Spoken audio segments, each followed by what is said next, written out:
Hey guys, Daps here. Welcome to my YouTube channel, and I'm so excited to share another video with you as usual. In this video, I want to show you exactly how you can create a a free multi-step form in WordPress that will accept payment at the end.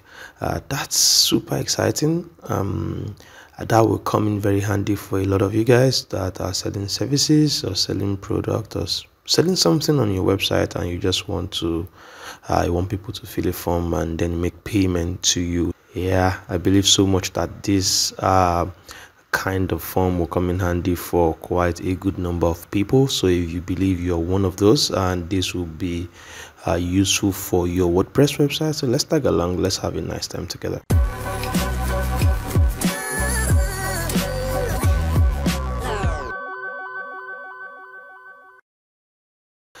So on my screen here, I have a website with a fresh installation of WordPress. So I want to make use of this for test purpose. So now I'm at the back side of my WordPress website. I want to believe, for the sake of this tutorial, that you have a WordPress website and you know how to get to the back end of your WordPress website. If you don't, you may need to look for another video that I have that will show you how to install WordPress, and then come to the back end, and then we have to install a plugin. So if you come down to plugins and you come down to add new, we want to search for a plugin called Forminator. So you can say this is the plugin here: Forminator Contact Form, Payment Form, and Custom Form Builder. So it's a fantastic plugin, and I believe that we can work around it together today. So let me install this plugin. Okay, so we'll be activating this plugin as well. Great. So our plugin has been installed and it has been activated. So we can easily come down to settings here, or we would be able to also see Forminator here, and then we have a list of options that we can play around with for Forminator. Yeah, I need to let you know that Forminator is a freemium plugin that also have a pro version, but in this tutorial we are sticking with the free version to see exactly what we can make out of it. So let's come to dashboard and let's see. So you can see that I have 0 active modules. I don't have any form submission, no poll submission, no quiz submission. So you can see that there's quite a lot that you can do with this plugin beyond just form. You can work with polls, you can work with quiz, and the like. So what we want to do right now is to create a form, since we'll be creating a form. And you can see from here we have the create option here, and we can also come to forms here as well. And when we come to forms, we would be able to create a form here or create a form here. And if you've had your form created somewhere else before with the same plugin, maybe on one of your websites, you can as well import your forms. And I think that's very interesting. So let's create forms. We have some templates that is here already that we can easily work around. Right now, let's start with something very blank and let's continue. And I want to call this multi-step form. So let's create this form. By your left hand here, you would see that you have fields, you have your appearance, you have your behavior, email notification, integrations, and settings. We'll play around with all of this before we end this tutorial, but without wasting so much time, what we have to do is start inserting fields into the forms. And you can see that you have the option to insert field here. You also have the option to insert field here. Either way is okay. So if you click on this, you have a lot of fields that you can start working around with. So you see quite a number: name, email, phone number, address, website, inbuilt text area, number, and all of those things.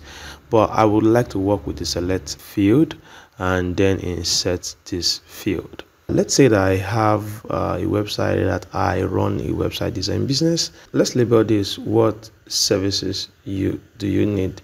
For the placeholder, I can just say choose an option, and then description is quite optional, so you can add more description for people to understand what this is.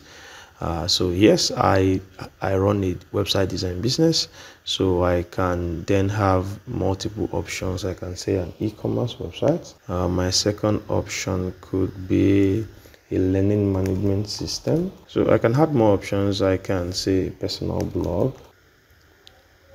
Let's do one more, and let's say a real estate website. So you get the idea, really. So whatever services you're rendering, you can add as much options as possible as you want to. So let's apply this, and then let's preview what we have already. So you can see this is the preview. What website do you want? And you can see that our placeholder is choose an option. So if you click this, you'll be able to choose the kind of services that you want, and this is fantastic. Okay, so let's close this. So let's insert another field, or we can duplicate this field.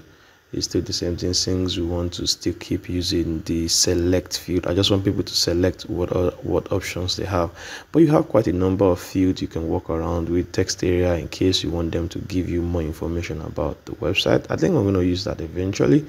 You can also put a date picker in case you want to book maybe a call time, for example. And yeah, so you can have people upload their files. You can do quite a number of things here, which is quite fantastic. For this to be free, I'm amazed, in all honesty. So let's close this, and let me just let's go back. Let's select another select field, and then let's come down here and insert this. So let's make this single as well. So label should be, do you need hosting? Question mark, placeholder, select an option as well. So you can use whatever appeals to you. So this will just be a yes or no answer. Yes, and sorry, I'm trying to drag this away. No. Good. So let's apply, and again, there are a lot of things you can work around with this label as settings, which is very important we look into. So let's come to settings. Do you want to make this required? So optional, required. I think this should be required, and we have to also let people know what error message they will get when they don't fill this. So I can just say, I'm not sure if that English is correct, but I'm going to leave it that way. So that's it. So I think this is okay for the settings, and we'll come back to a whole lot of all of these later calculations. So that we're coming back to that later. And also styling. Styling is just for us to put in additional CSS, but I will not be doing that right now. I'll show you exactly how you can change the style of the form eventually later. Then visibility, what do you want? Do you want to show or hide the form? I think show is good. So this option will give you some conditions for you to show this. So this would happen if you are taking people through different routes, or you have different conditions for filling this form. For example, you run a website design business, or you are also a consulting business. So the first question will be, do you want to run what services do you need? Is it my consulting service or my web design service? So if the person go for consulting service, do not show this field, because this field is further question on web design service. So yeah, so those kind of conditions are things that you can give this, and it makes it quite intuitive. I really wouldn't want to go into that right now, because if I want to, I'll be spending hours in this video. But it's something you can play around with. Eventually I might still maybe have to do another video to show you how you can have those conditional fields show depending on what the user is taking. So it makes it very, very intuitive. I can use the form, and I will get different fields to fill based on my needs and my service, and I think that's quite amazing. Again, it is. So let's apply this, and let's just have something quite very basic. Do you need hosting? Yes or no? So let's duplicate this again, and then let's change this from do you need hosting to do you need a domain. My option will still be a yes and no. Okay, and we can still also maybe insert more field. I want to just stick with the select field for now, and let's come down here and insert this field, And then let's still ask one more question. And what should that question be? So placeholder will be pick an option as well. So label, let's say how many pages. So let's have several options. So option 1 can be 1 to 5 pages. Option 2 can be 5 to 10 pages. And then let's add one more, and that should be 10 plus pages. And I think this is it. Yeah, I need to make this required as well. I'll do all that for all the other fields. And then now let's see exactly what we have right now. So let's preview this. Okay, so you can see that we have a form that has different options for people to select. So let's come here. So what kind of website do you want? Do you want an e-commerce website, for example? Do you need hosting? Yes, I do. Do you need a domain? No, I don't.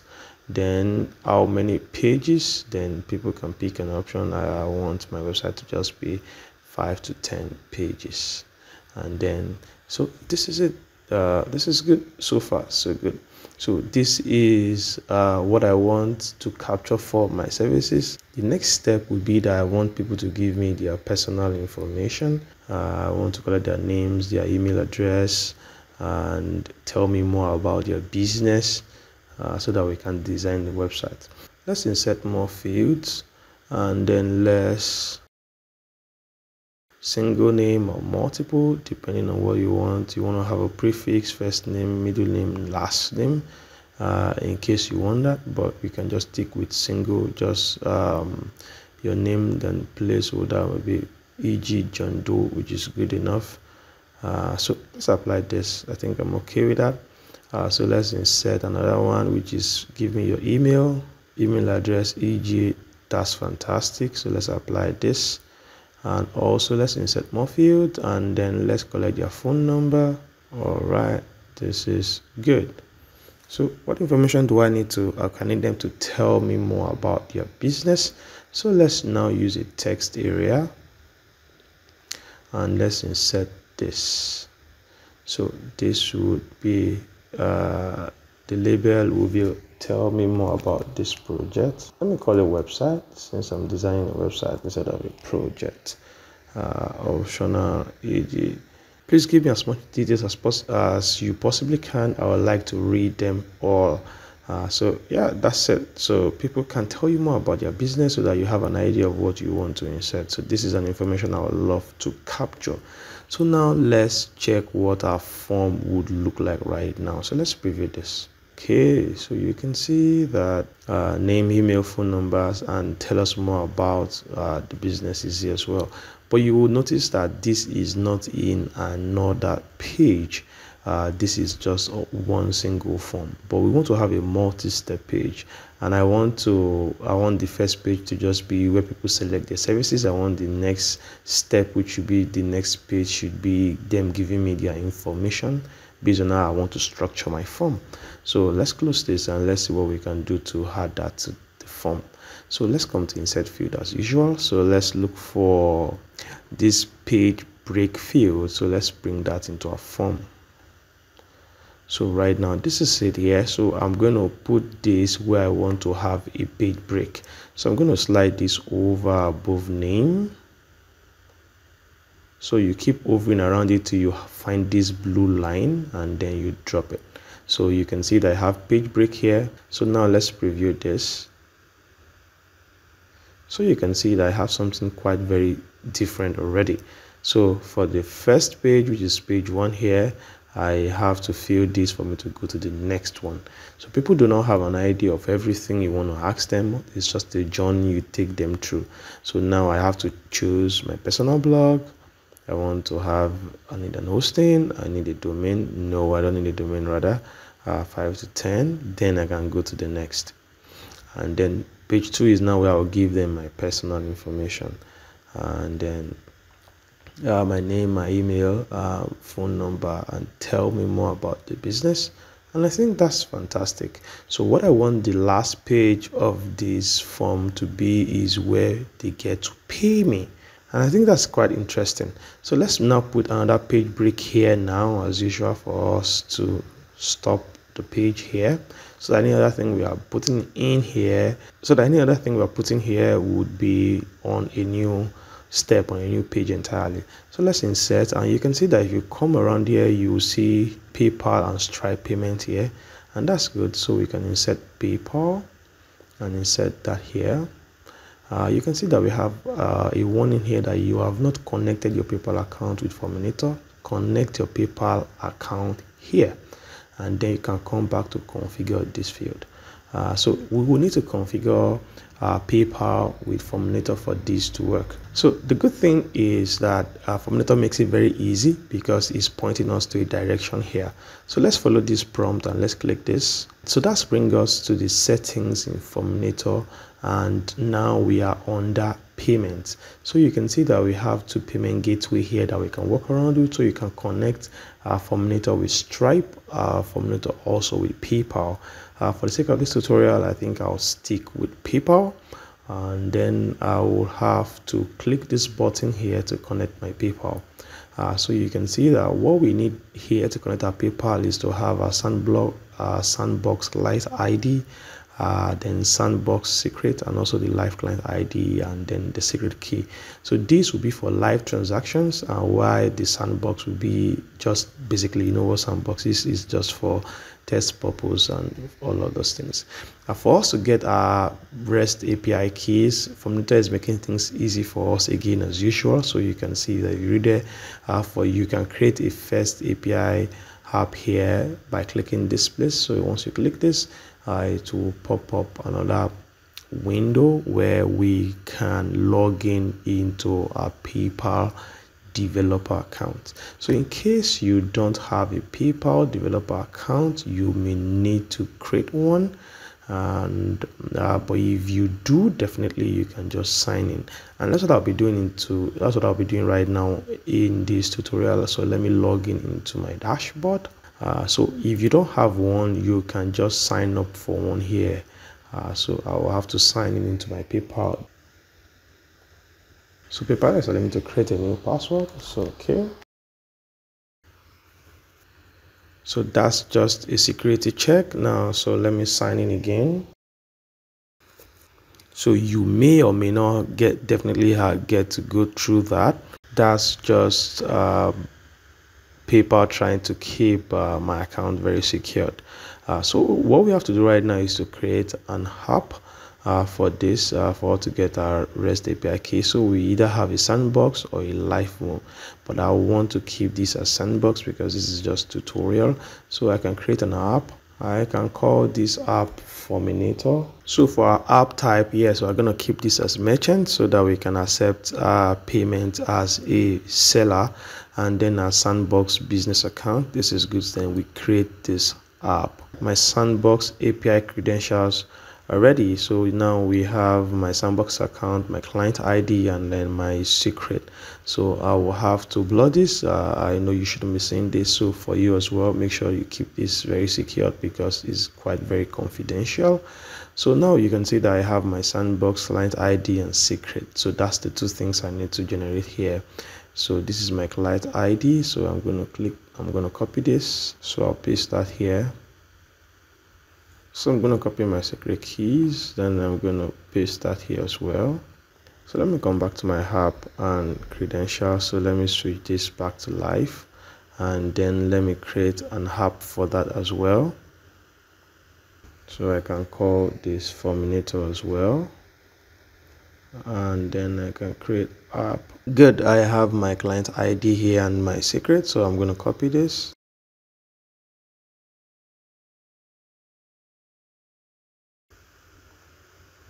I've been able to integrate PayPal with Forminator, so I can disconnect and I can configure to change my credentials. So this is everything I need to do right now. So now I can come back to my form here, and then let's close this. Let's try to save this. Okay, good. So let's now try to refresh this page. All right, so let's come down now straight to PayPal and let's try to edit this field. So you can see that the prompt here is gone, and then I can now switch my mode of payment to either sandbox or live, which but I will try to leave this as sandbox since this is just for test purpose. So my currency, you can change this to any currency of your choice, and that's quite fantastic as well. But I'm going to leave this with USD. For payment amount, this would not be fixed. This would be variable because we have several fields that people will have to make payment for. We will have to select some field for this variable, which we have not done yet, and I'll be showing you exactly how to get that done. Okay, so before we continue, let's try to preview what our form looks like. Okay, so here we have this. Let's learning management system. No. Yeah, speaking option 10 to 5 pages. So let's go to next. My name is. Let's just use this to go to next. So you can see that on this page right now, I now have a PayPal checkout, and also I have people can pay with their credit card as well.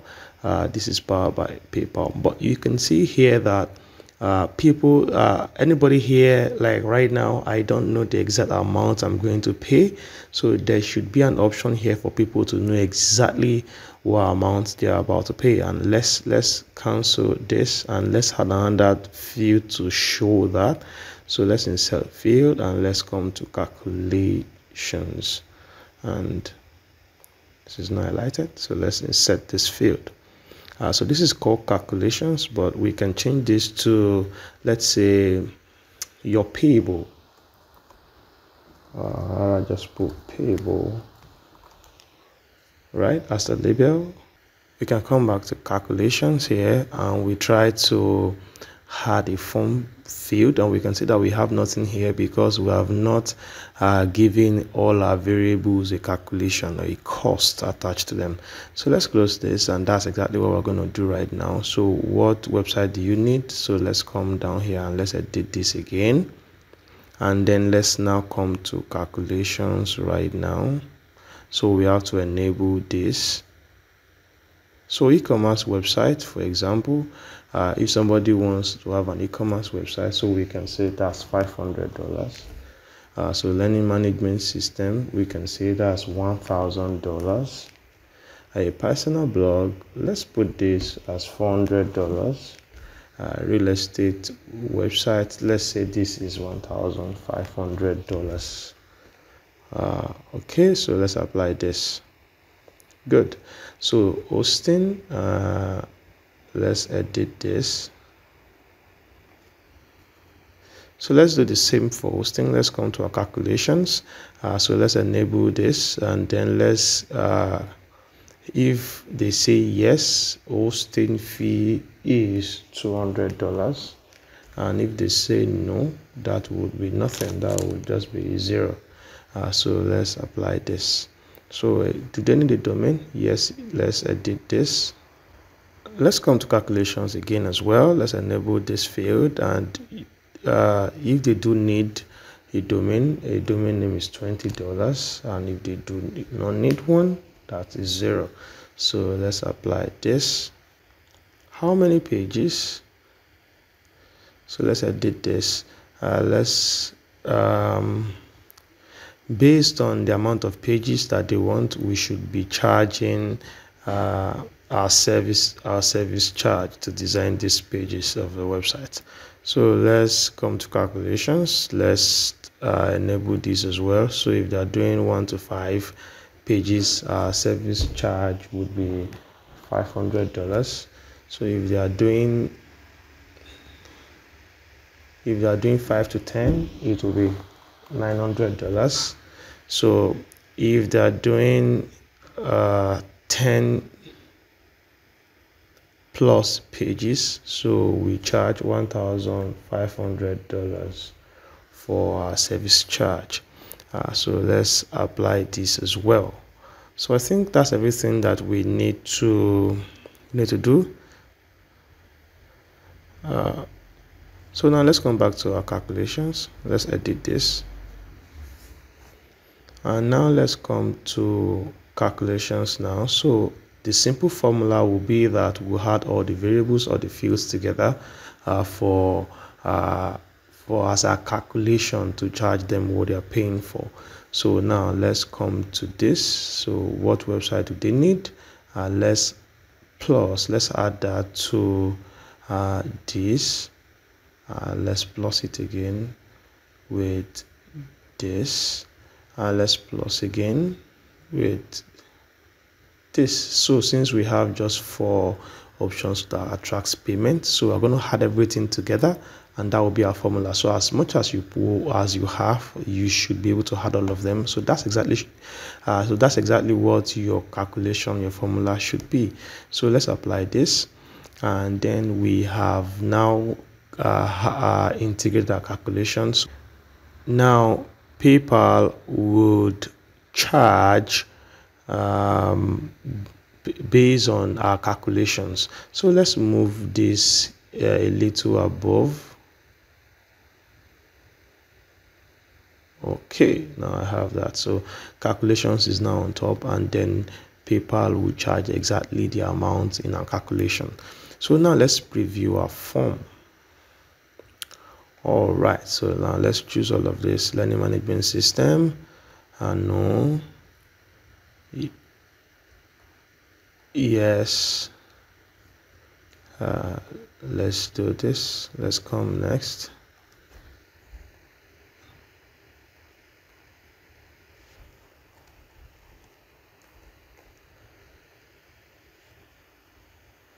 So let's come next. So you can see my calculation now says 1,920. So that's exactly the amount I'm paying in US dollars. Anybody here can then go out to pay via PayPal or pay with their credit card. Or if you feel, okay, I must have made a mistake somewhere, I'm not sure I knew where I messed up, so I can then go back to previous and go and check and go previous or next till checkout.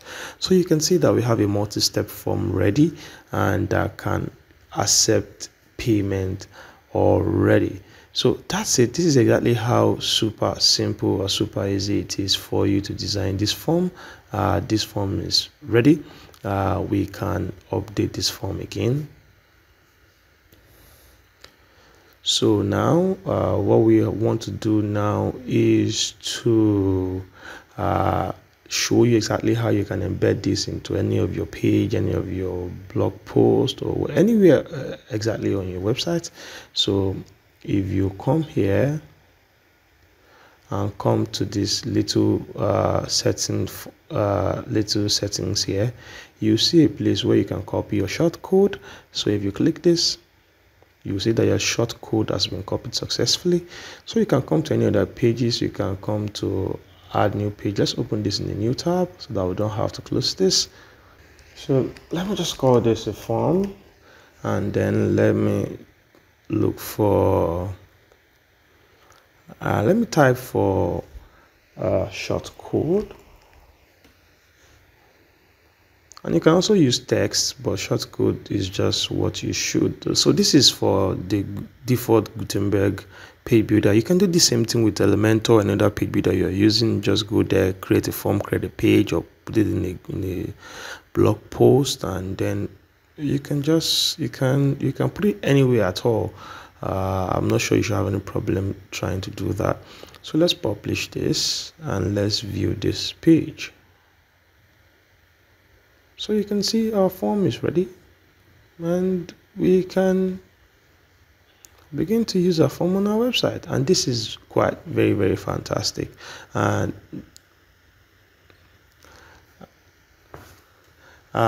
nothing beats the fact that you can create a multiple step form. You can take your user through a journey and then have them pay you at the end, and you're not paying a dime to have this set up on your website. This is quite very fantastic. So I know for some people, I think this form still needs some form of styling. You might be wondering, okay, how can I change this to, what styling options do I have, and how can I change this to my brand colors? So let's go back and let's see what we can still do with trying to style this form to give it more feel of what we may want to have on our website. So let's come back here. So there are quite a number of options. So let's come, the next thing after fields here that we have worked on is appearance. So let's come to appearance. So you can see that we have, the first thing we have here is the design style. So you can see this is exactly what it is like as default that we have used. So if you come to flat, you can see that there is a slight change here from the border. You can come to bold, so you can see, you can come to material, so you can see this is a little different again, and you can come to none. Oh wow, that's not good. So let's work with this. I think I like this. So now you can change your color, use default colors which we are using. So you can use a custom color.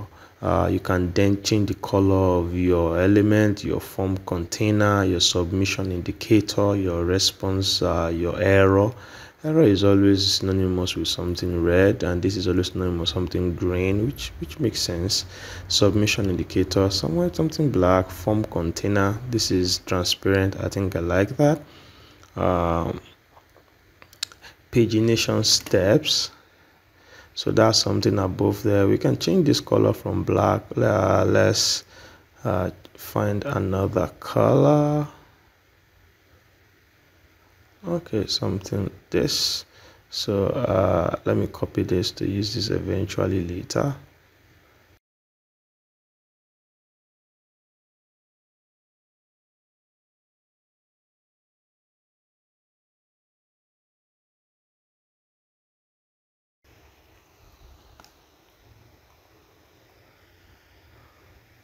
Drop down.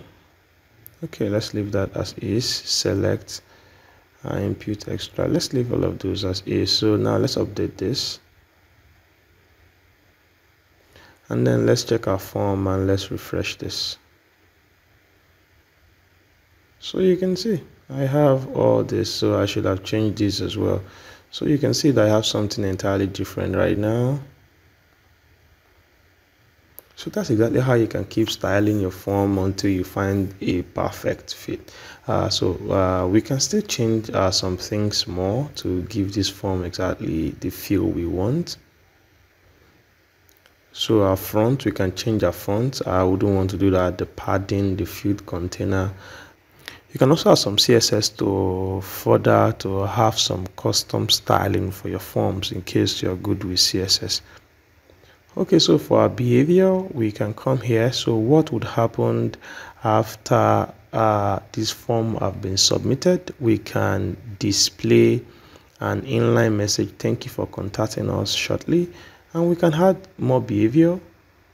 So you can see that we can either use an inline message to say thank you for contacting us. So we can say thank you for using our services. We will be in touch with you soon, or we'll be in touch shortly, or whatever. And you can redirect the user to another URL in case you have a thank you page, or you have a specific page you want to redirect them to. You can redirect them here and put the URL here.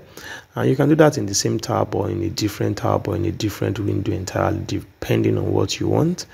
You can hide the form entirely, so immediately they fill the form, they will they will get this inline message and auto close success message after 5 seconds. So you can change this to maybe 10 seconds, 20 seconds for them to see that you're thanking them. Okay, thank you for paying for using our services. We will be in touch as soon as possible as we can. So whatever submission, whatever you want is okay, and there's a condition for this as well. You can do this in case this happen. Perhaps maybe there's a possibility for maybe a failed payment. You can, okay, if only payment successful, you can have a condition here is when they would see this submission. So there's still quite a number of things you can do here, from rendering to save and continue loading from, but I really don't like messing with this. You can enable honeypot protection in case you want to use that. I think that's good. enable Akismet spam protection as well, and you can just make this form enabled for members of your website in case you don't want an outsider or anybody outside to have access to this.